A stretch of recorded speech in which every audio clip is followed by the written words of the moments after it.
Hello everyone, welcome back to the another beginner friendly guitar lesson. र आज हामी scale लाई चाहिँ हामीले चाहिँ पहिलाको भिडियोहरुमा वर्टिकल अप्रोचबाट सिकेका थियौं भनेदेखि आज हामी होरिजोन्टल अप्रोचबाट हामी सिक्ने छौं र मेजर स्केल को फर्मुला हामीले सबैले याद गर्नुपर्छ WWH WWWH अर्थात whole note half note whole note half note भन्न खोजेको यो फ्रेटबाट तपाईले यहाँ बजाउनु भयो भनेदेखि हाफ नोट हुन्छ हैन यो एकदम बेसिक चीज हो यो अनि योबाट यहाँ आउनु भएछ भनेदेखि यो चाहिँ होल नोट हुन्छ त्यही भएर whole note half note whole note half note यसरी चाहिँ हुन्छ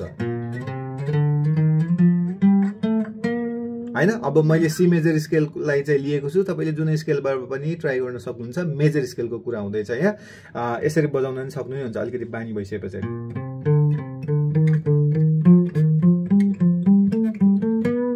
हैन। र जतिजना साथीहरुलाई चाहिँ यो फ्रेटबोर्ड को नोटहरु कण्ठ भइरहेको छैन नि अझै कन्फिडेन्स आइरहेको छैन भन्दाखेरि चाहिँ प्र्याक्टिस गर्दाखेरि मुखले बोलेर नै तपाईहरुले चाहिँ प्र्याक्टिस गर्नु होला है सी डी ई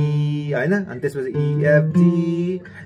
जी ए अनि त्यसपछि ए बी सी यसरी चाहिँ तपाईहरुले प्र्याक्टिस गर्नु होला मुखले बोल्दै नै तपाईहरुले यो नोटहरुलाई चाहिँ भन्दै नै चाहिँ प्र्याक्टिस गर्नु भएछ भनेदेखि it would be a lot better for you to remember. I'll see you in the next video. Peace.